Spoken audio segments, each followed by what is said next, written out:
There are a few abandoned towns up in the North Country. These villages would pop up in the woods, whilst the forest around them was being cut down. The temporary logging towns would prosper with schools, churches, mills, and many houses.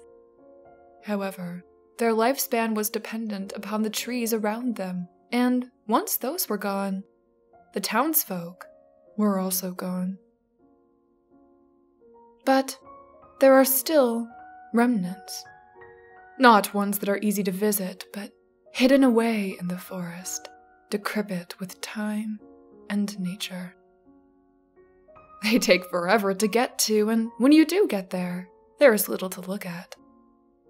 A few cellars scattered about, filled in with trees, bushes, and water, with rock walls that meander through the woods with no clear beginning or end. When there is a river next to the old town, there might be the foundation of a mill left behind. However, there is one that stands almost untouched. The name has fallen out of records, and the records of it state when the town received its charter and when it subsequently lost it. The population topped off at around 200 when the town was at its peak, and by the time their charter was rescinded, there were 15. Other records were forgotten when the people moved away. They uprooted their lives and left their old ones to decay with the town. This journey is not one you can make in a day. When the town was inhabited, you could take the train in with the workers loading lumber, but tracks that went into the village have been reclaimed, and the trestles had collapsed with heavy snow and ice decades ago. So now, you have to start at dawn and go on foot. Bikes will not make it over the winding trails that bring you so close to blind cliffs. The journey can only be made during late spring through early fall, for the path is too dangerous any other time of year. The passage forks from a well-traveled trail a few miles from the highway. The way is barely marked, with only a granite post directing you into the woods, and the traffic is low enough that nature has started to reclaim it. It brings you over 2 small peaks, 2 little rocky outcroppings that sharply rise and make even the most experienced hiker stumble and clutch the rocks for stability. Between the 2 mountains, there is a swift, thin river, which has an old bridge. It is dipped into the river so water rushes over the wooden planks, burbling with life. History has it that a girl from the town had gone out in early spring and died by the river between the 2 mountains. She had succumbed to the cold, and when her soon-to-be husband found out about her death, he too died by the bridge. As you approach the town, the scenery begins to look like something out of a fantasy movie. The forest floor after the second peak becomes moss. It looks so soft and plush, like you could sit in it, and the flora would absorb you. You cannot see past 50 feet, due to the whole place being thick with fog. A natural phenomenon because of the moss trapping the cold air, and the sun heating the forest canopy. Then the footpath suddenly ends and opens into a sloping, rocky valley. The forest's fog rolls out like a welcome mat. The walls of the surrounding mountains enclose the ruined township, leaning over like curious giants. Trees are edged around the township. Out from the trees, like the fog has beckoned it, is tall grass. The open field is dotted with fruiting bushes, edible plants, and the remnants of the train tracks. The entire journey will leave you entering the valley a little before dusk. Considering the journey and the history, there isn't much to look at. Stone foundations and walls still stand, ready for wooden structures to be built again. A dilapidated mill by a strong brook has partially collapsed into the water, causing a small pond to form in the cellar of the structure. And what used to be a schoolhouse is just wooden rubble. But the crown jewel is the church. The modest building sits centered in the town, with its back to the sun. The cobblestone spire is mossy with nature, and the metal cross stands rust-red against the sky. The roof has stood the test of time, the slate shingles all seemingly in place. The glittering glass is all gone, leaving only yawning windows, spider-webbed with metal bars and intricate patterns, peering out into the town. One can only imagine the beauty of stained glass illuminated by the rising sun. The door is all in one piece, decorated with deep gouges done by some animal. But this is to be expected deep in the forest. A small, fenced-in graveyard surrounds the base. There are at least 50 headstones. The names and dates have been worn away by the sharp winds of winter and the relentless rains of spring. With whatever daylight is left, explore the remnants. Wade through the water and look at the mill. Climb over the rubble of the schoolhouse and watch the bugs scuttle over petrified wood.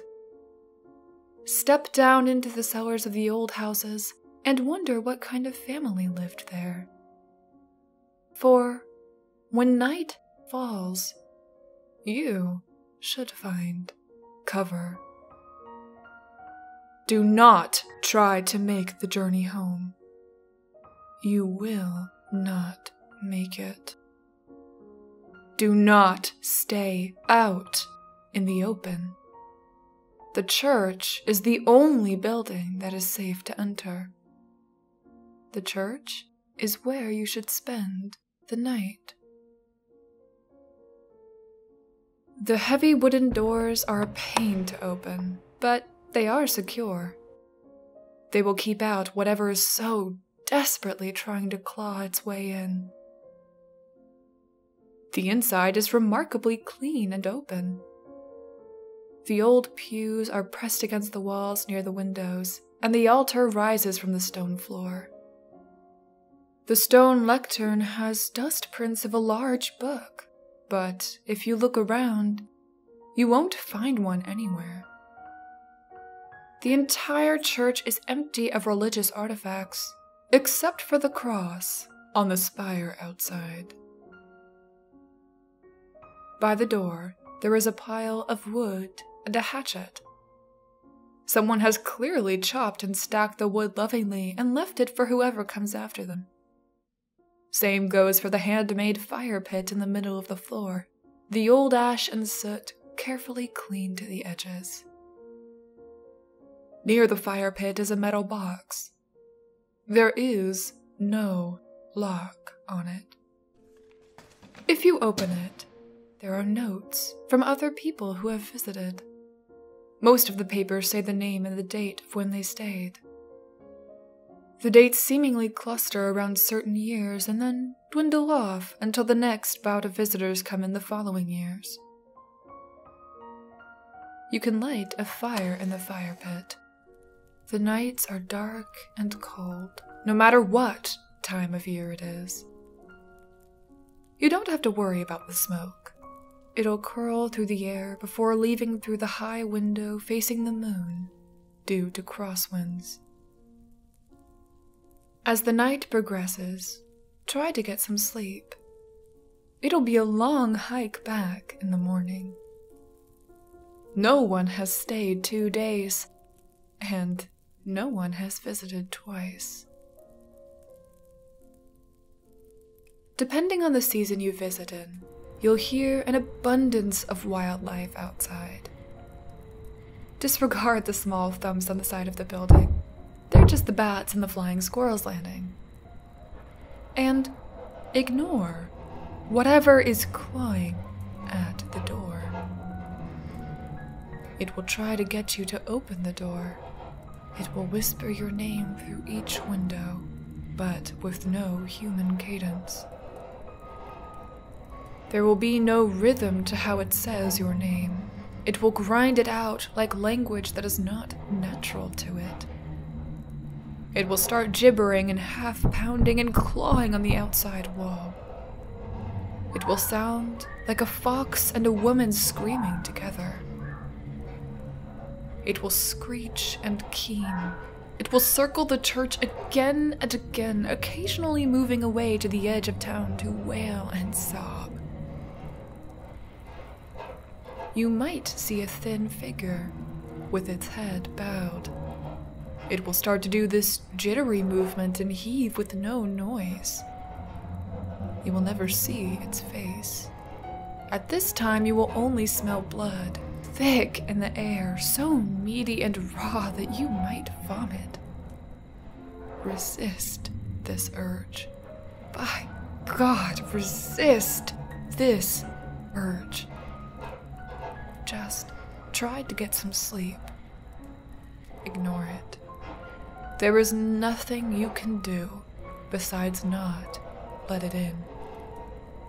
Never let it in.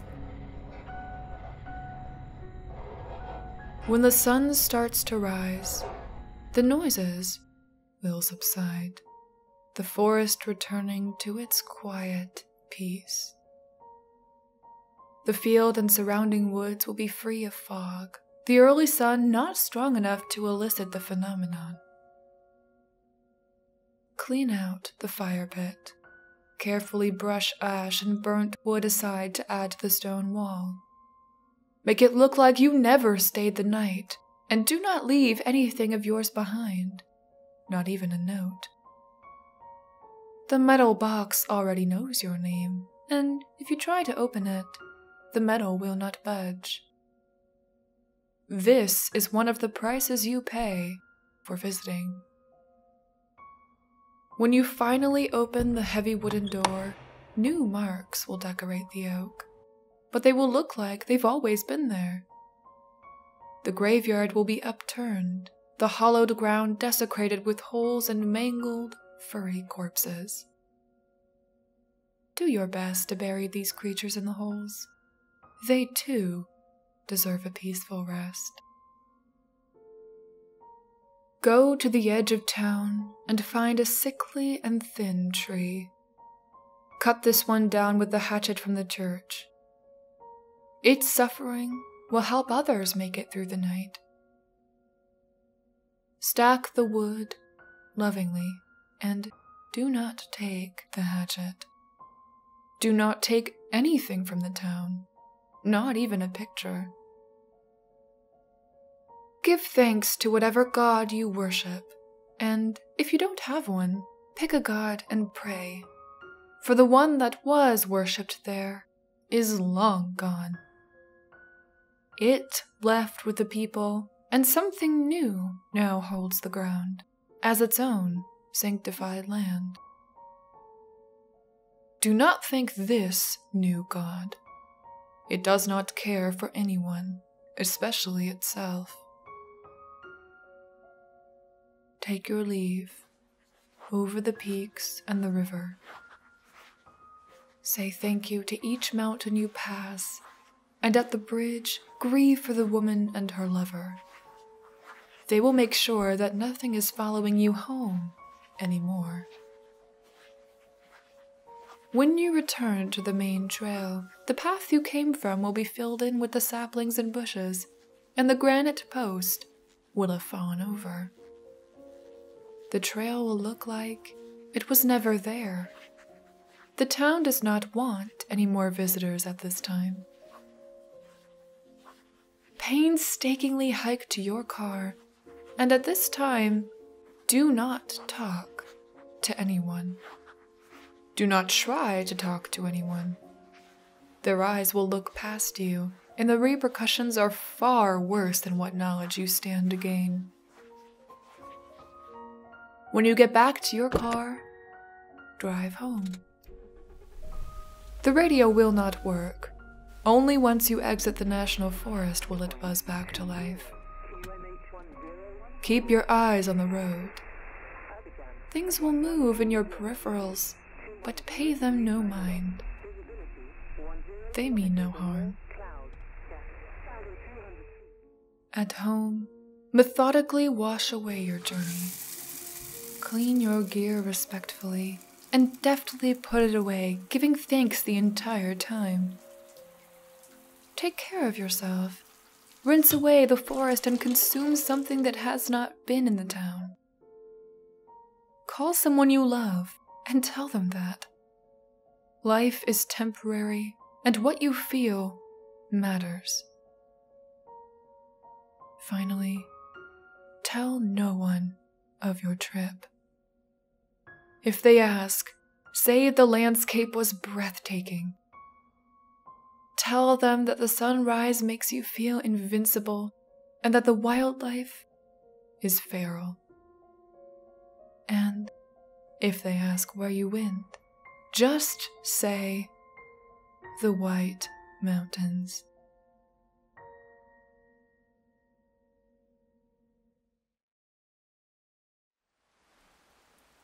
A huge thank you to all my poltergeists. Stephen Swiftbird, Shadow Blackhawk, Spirit Father, King Gallant, JTX31, Joker Smurf 3, Daniel O'Connell, Gary, Forever, Nathan Konirk, John, Twisted Skipster, Mark Zaban, Calderin, Alex Schaefer, and Benjamin Kroon.